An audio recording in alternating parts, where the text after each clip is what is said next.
अस्सलाम वालेकुम dear students of आक्सन series science class 7 unit number 5 structure of an atom. सैकड़ों की तादाद में मॉलिक्यूल और कंपाउंड आयनिक या कोवलेंट बॉन्ड की वजह से बनते हैं। इस तरह के बॉन्ड्स के नतीजे में बनने वाले मॉलिक्यूल या कंपाउंड को हम शक्लों से तो जाहिर नहीं कर सकते। हर एक मकाम पर शक्ल से जाहिर करना हमारे लिए मुमकिन नहीं है, या एटमों का स्ट्रक्चर ड्रा करके इस फार्मूला या इस कंपाउंड या इस मॉलिक्यूल को जाहिर करना मुमकिन नहीं होता। इस मॉलिक्यूल को जाहिर करने के लिए कि इसमें कौन कौन से एटम हैं, कौन सा एटम दूसरे एटम के साथ कोवलेंट बॉन्ड बना रहा है या आयनिक बॉन्ड बना रहा है, कितने इलेक्ट्रॉन की शेयरिंग से बन रहा है, इस सब को जाहिर करने के लिए साइंसदानों ने एक तरीका दरियाफ्त किया जिसे केमिकल फार्मूला कहते हैं, कीमियाई फार्मूला। कीमियाई फार्मूला एक ऐसी रिप्रेजेंटेशन है जिसमें हम कंपाउंड या मॉलिक्यूल बनाने वाले एटमों के सिंबल्स को उनकी वैलेंसियों के साथ जाहिर कर देते हैं। किस एटम ने कितनी वैलेंसी दी है, कितने इलेक्ट्रॉन दिए हैं, कितने लिए हैं या कितने शेयर किए हैं, इसकी बुनियाद पर हम एक मरकब या कंपाउंड को जाहिर कर दें तो ये एक केमिकल फार्मूला होगा। Chemical formula is a representation. हम किस तरह जाहिर करते हैं, इजहार करते हैं, बताते हैं। Atom can be represented in the form of symbols and number. Chemical formula में जो हम एटम लिखते हैं, कोई भी एटम हम उसका पूरा नाम नहीं लिखते, सिर्फ उसकी अलामत को लिखते हैं और साथ में उसका नंबर लिखते हैं। Describing atom in this manner is called chemical formula. किसी भी एटम को सिंबल और उसके नंबरों का इजहार करना कीमियाई फार्मूला कहलाता है। It tells us about types of elements and the number of atoms in each element. ये केमिकल फार्मूला हमें बताता है कि कौन सा एलिमेंट है और उसके कितने एटम इस मुरक्कब में या इस फार्मूला में इन्वॉल्व हैं। अगर हम मॉलिक्यूल की बात करते हैं, for a molecule a chemical formula is written by writing the symbol of an element. The number of atoms of that element is written at the bottom right hand corner of its symbol. अगर हम एक molecule, for example हम oxygen के molecule की बात कर रहे हैं, अगर हम एक मॉलिक्यूल को जाहिर करना चाह रहे हैं जिसमें एक ही तरह के एटम हैं, उनके ही आपस में कंपाउंड बने हैं, उनके ही आपस में बॉन्डिंग से एक मरकब तैयार हो गया है, तो मॉलिक्यूल को जाहिर करने के लिए हम सिंपली जो भी एटम है उसका सिंबल लिखते हैं और उसके जो एटम, कितने एटम इन्वॉल्व है उनकी तादाद हम राइट साइड पर नीचे छोटा करके लिख देते हैं। Chemical formula for an oxygen molecule is written as O2। Oxygen के मॉलिक्यूल के लिए जो कीमियाई फार्मूला है वो ये है कि हम ऑक्सीजन का सिंबल और नीचे इसमें एटमों की तादाद। It shows N oxygen molecule is made of 2 oxygen atom. ये जो केमियाई फार्मूला है इसे देखते ही हमें ये पता चल गया कि ये एक ऑक्सीजन के एटमों से बनने वाला मॉलिक्यूल है जिसमें 2 एटम इन्वॉल्व हैं। इन केमिकल फार्मूला और covalent compound symbols of all elements are written, their atomic number are written as a superscript. If no superscript is given it means the number of atom of those element is 1. Water is made up of 2 hydrogen atom and 1 oxygen atom. Its chemical formula is H2O. अगर हम किसी एक ऐसे मरकब की बात कर रहे हैं जिसमें एटमों के दरमियान कोवेलेंट बॉन्ड बना है, तो हम उस कोवेलेंट बॉन्ड से बनने वाले इस मरकब के लिए कीमियाई फार्मूला को कुछ इस तरह लिखेंगे कि जितने भी एलिमेंट इसमें इन्वॉल्व थे, जितने भी एलिमेंट्स के एटम इन्वॉल्व थे, उनके हम सिंबल लिखते हैं और उनके एटॉमिक नंबर को हम नीचे ऊपर लिख देते हैं।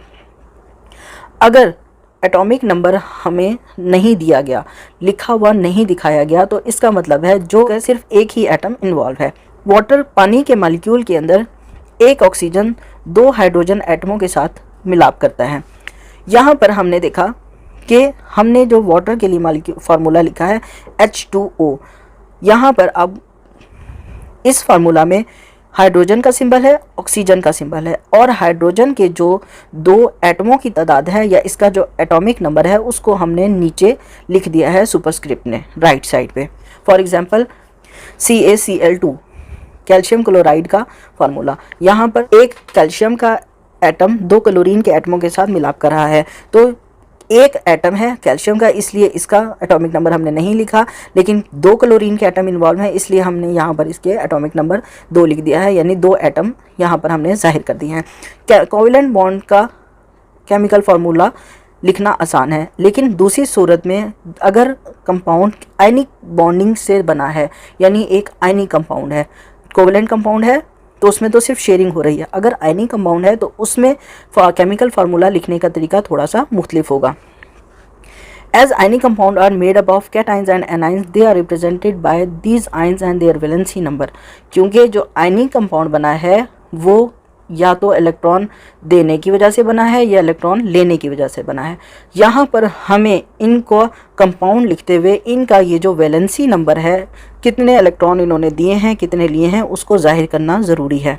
For example the chemical formula of sodium chloride NaCl where Na is cations and Cl is anion. मिसाल के तौर पर हम सोडियम क्लोराइड की बात करते हैं जिसमें एक सोडियम और एक क्लोरीन के एटम एक दूसरे के साथ जुड़े हैं। सोडियम ने एक आयन दिया है, क्लोरीन ने एक आयन लिया है। सोडियम कैटाइन है, क्लोरीन एनाइन है, ये एक दूसरे के साथ जुड़ गए हैं। आयनिक कंपाउंड के केमिकल फार्मूला को लिखने के लिए कुछ ज़रूरी हिदायत हैं, कुछ स्टेप्स हैं जिनको फॉलो करना बहुत ज़रूरी होता है। पहला step, symbol of cation is written on the left side and the symbol of anion is written on the right side. वो आयन जिसने इलेक्ट्रॉन दिया है, जिस पर मस्बत चार्ज है, उसको हम लेफ़्ट साइड पे लिखते हैं, और वो आयन जिसने इलेक्ट्रॉन लिया है, जिस पर मनफी चार्ज है, उसको हम राइट साइड पे लिखते हैं। Step 2, valency number of both ions are written on the top right hand corner. दोनों ही आयन्स में, पॉजिटिव या नेगेटिव दोनों में, इनका वैलेंसी नंबर राइट साइड पर ऊपर करके लिखा जाता है। अगर पॉजिटिव है तो पॉजिटिव साइन के साथ वैलेंसी का नंबर लिखा जाता है, अगर नेगेटिव है तो नेगेटिव साइन के साथ वैलेंसी का नंबर लिखा जाता है। ये 2, 3, 4 जितने इलेक्ट्रॉन कोई भी एटम देता है या लेता है, उसका नंबर यहाँ पर जाहिर करना ज़रूरी होता है। जब हमने आयंस का सिंबल और उनका वैलेंसी नंबर जाहिर कर दिया, उसके बाद अगला स्टेप इस फार्मूला को मुकम्मल करने के लिए ये है कि कैट आयन का वैलेंसी नंबर एनाइन के नीचे चला जाएगा और एनाइन का वैलेंसी नंबर कैट आयन के नीचे चला जाएगा। अगर यहाँ पर 1 और 1 है तो ये क्योंकि दोनों क्रॉस हो गए हैं इसलिए यहाँ पर हमने इनको जाहिर नहीं किया। लेकिन अगर ये वैलेंसी नंबर मुख्तलिफ हो, यहाँ पर 2 हो, यहाँ पर 3 हो, तो ये 2 Cl के नीचे आ जाएगा और ये 3 सोडियम के नीचे चला जाएगा। Valency number of both ions are interchange with each other and their signs are omitted. Valency number दोनों कैटाइन और एनाइन के एक दूसरे के नीचे चले जाएंगे। कैटाइन का वैलेंसी नंबर एनाइन के नीचे, एनाइन का वैलेंसी नंबर कैटाइन के नीचे, और इनका जो साइन है प्लस और माइनस का, ये ख़त्म हो जाएगा। फॉर एग्जांपल अगर हम कोई भी कंपाउंड लिख रहे हैं जिनका वैलेंसी नंबर ये था, X का 2 था और Z का 3 था, जब ये हम फार्मूला की सूरत में लिखेंगे तो फिर हम X3 और Z2 लिखेंगे। इसका वैलेंसी नंबर इसके नीचे आ गया और इसका वैलेंसी नंबर इसके नीचे आ गया और इनका जो पॉजिटिव और नेगेटिव का साइन था वो ख़त्म हो गया। Sometimes brackets are used in a chemical formula. It show all the atoms in a brackets are multiplied by the number immediately after the bracket. बाज़ दफ़ा एक केमिकल फार्मूला को लिखने के लिए हम ब्रैकेट्स का इस्तेमाल करते हैं। ये ब्रैकेट क्या जाहिर करती है? ये ब्रैकेट ये जाहिर करती है कि इस ब्रैकेट के अंदर जितने भी एटम्स या इस ब्रैकेट के अंदर जितने भी आयन हैं वो इस ब्रैकेट से निकलकर बाहर फ़ौरन जो भी एलिमेंट है उसके साथ डायरेक्टली क्रॉस हो रहे हैं। For example the chemical formula of calcium hydroxide is, मिसाल के तौर पर कैल्शियम हाइड्रोक्साइड का फार्मूला ये है। इस फार्मूला में ऑक्सीजन और हाइड्रोजन के बाहर आप देख रहे हैं कि 2 है। This show calcium hydroxide is made up of 1 calcium, 2 oxygen and 2 hydrogen atom. इसका मतलब ये है कि 1 कैल्शियम, 2 ऑक्सीजन और 2 हाइड्रोजन के साथ अपना कंपाउंड बना रही है। अब हम इन 2 को अलग अलग, यहाँ पर 2 यहाँ पर 2 लिखने के बजाय यहाँ से हम इकट्ठा इन दोनों के लिए लिख देते हैं 2, कि ये दोनों एक आयन के साथ अपना कंपाउंड बना रहे हैं, हाइड्रोजन अलग और ऑक्सीजन अलग, लेकिन 2-2 हैं तो इसलिए हम इन दोनों को इकट्ठा करके 2 लिख देते हैं। कैल्शियम 1 है, हाइड्रोजन 2 है, ऑक्सीजन भी 2 हैं। Pure compound always have the same number of elements and their proportion is always the same no matter how they are produced. जो असल कंपाउंड्स होते हैं, प्योर कंपाउंड्स होते हैं, उनके अंदर एलिमेंट हमेशा एक जैसे रहते हैं और एलिमेंट्स का नंबर और उनकी साख्त, उनकी मिकदार हमेशा एक जैसी रहती है। इससे कोई फ़र्क नहीं पड़ता कि आपने वो कंपाउंड कहाँ से हासिल किया या कैसे बनाया। This is explain by law of constant composition. ये जो बात हमने अभी कही है कि प्योर कंपाउंड्स के अंदर हमेशा एलिमेंट्स की तादाद और मिकदार और खसूसियात एक ही रहती हैं, इसको हम लॉ ऑफ कांस्टेंट कंपोजिशन में ज़ाहिर करते हैं। लॉ ऑफ कांस्टेंट कंपोजिशन क्या कहता है? Do you know the salt obtained from salt mines or extracted from ocean has the same proportion of atoms of sodium and chloride? आपने नमक कहीं से भी हासिल किया हो, चाहे तो वो नमक की कान से आया हो या वो समंदर के पानी से निकाला गया हो, उसमें सोडियम और क्लोराइड हमेशा एक जितने होते हैं। ऐसा कभी नहीं होगा कि सोडियम क्लोराइड जो नमक आपने नमक की कान से लिया हो उसमें सोडियम 2 हो जाए या क्लोरीन 2 हो जाए, या अगर आपने नमक समंदर के पानी से निकाल लिया है तो उसमें सोडियम या क्लोरीन की मिकदार ऊपर नीचे हो जाए। नहीं, अगर एक नमक है तो उसके अंदर सोडियम और क्लोरीन की मिकदार हमेशा एक जैसी ही रहेगी, बढ़ेगी कम ज़्यादा नहीं होगी। We obtain water from different sources, but whatever the source is, the proportion of hydrogen and oxygen remain the same in the compound of water. हम पानी कुएं से निकालें, नहर से लें, समंदर से लें या कहीं से भी लें, बारिश से लें, बुखारात से लें, बादलों से लें, हम कहीं से भी पानी लें, उसमें कभी भी हाइड्रोजन और ऑक्सीजन की मिकदार कम ज़्यादा नहीं होती, वो हमेशा फिक्स ही रहती है। H2O हमेशा H2O ही रहेगा। Law of constant composition was presented by French chemist Joseph Proust.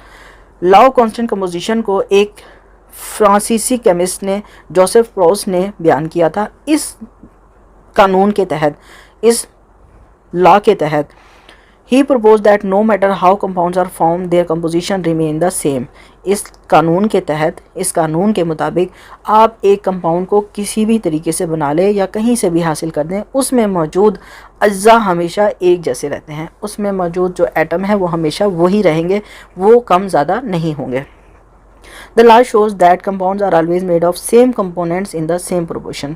इस कानून के मुताबिक जो कंपाउंड्स हैं वो उसमें मौजूद एलिमेंट्स, उसके जो कंपोनेंट्स हैं, उसके जो अज्जा हैं वो हमेशा एक ख़ास मिकदार में ही मौजूद होते हैं।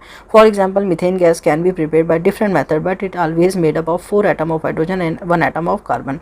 मिसाल के तौर पर एक मीथेन गैस आप उसे मुख्तलिफ तरीक़ों से तैयार कर सकते हैं, लेकिन जब भी आपको मीथेन गैस हासिल होगी उसमें एक कार्बन एटम 4 हाइड्रोजन एटमों के साथ मिलेगा। इनकी तादाद कम ज़्यादा नहीं हो सकती। अगर ये तादाद कम ज़्यादा हो जाती है तो फिर वो मीथेन गैस नहीं होगी। डियर स्टूडेंट्स, तमाम चैप्टर्स की कंप्लीट सॉल्व एक्सरसाइजेज, एक्टिविटीज़ और नोट्स के लिए वेबसाइट www.abdirinfo.com को विजिट करें। अगर आप किसी भी क्लास के साइंस या बायोलॉजी के लेक्चर्स हासिल करना चाहते हैं तो अपनी डिमांड लिखकर कमेंट बॉक्स में मैसेज करें।